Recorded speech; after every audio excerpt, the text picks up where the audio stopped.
Now look in the mirror and tell me what you see. I see Junior. You see Junior. Well, you want to know what I see? I see pride. I see power. I see a badass mother who don't take no crap of nobody. You really see all that? Yeah, man. But it's not about what I see. It's about what you see.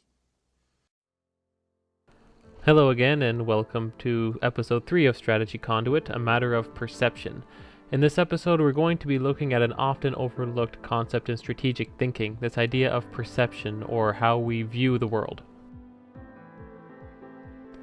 So let's start with a simple example.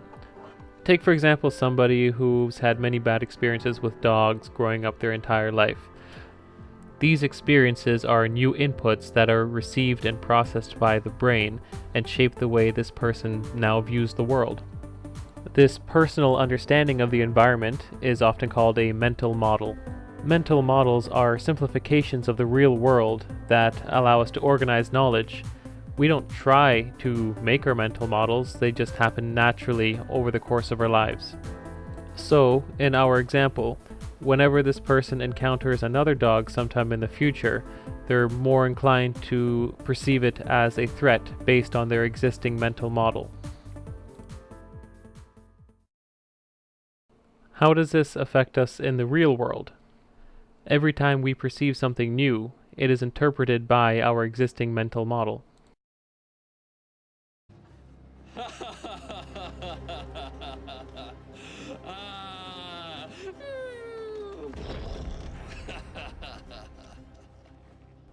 So in this extreme example, why do you think this old lady saw Kumar as such a severe threat?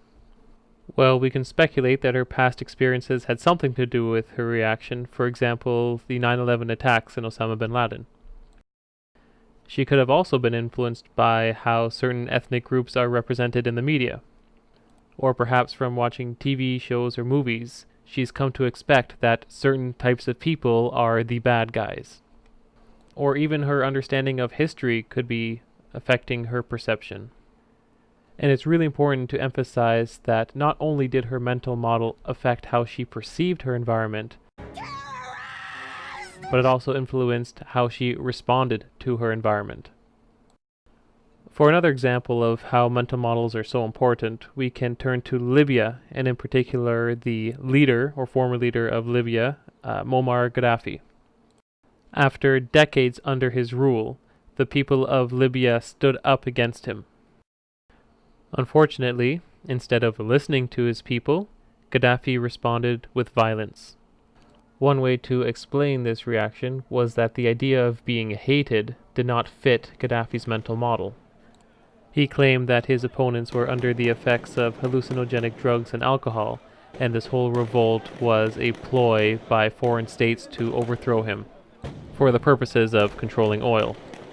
Gaddafi saw himself as the undisputed ruler of Libya, and sadly, he could not see that others did not perceive him like that. As a final example, I'd like to discuss Dr. Samuel Morton. Morton was a highly respected, highly revered doctor from the 1800s. In his life's work, he set out to prove, scientifically, that white people were smarter and superior to non-whites. From measuring the skull sizes of people from around the world, he found that whites had larger brains than other people and were therefore superior, a conclusion that proved his hypothesis. If this sounds a little bit fishy, maybe it should. His methodology has been heavily criticized. My point is not to debate whether or not the science is valid or not, just to raise an important point that maybe Dr. Morton's research was influenced by his existing mental model, and he just found exactly what he was looking for.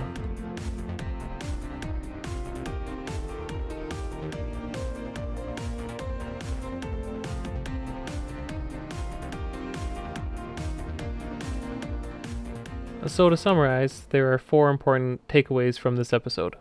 The first is that each and every one of us has our own mental model that is continuously constructed based on our experiences.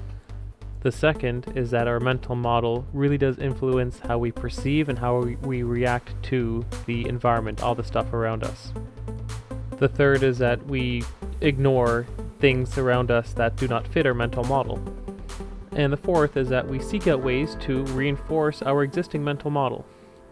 Now, it may not be immediately clear why I'm going through this idea of perception and mental models right now, but keep this in the back of your mind when we do our next few episodes about internal and external analysis. That's all for now, but thanks for watching and stay tuned for new episodes.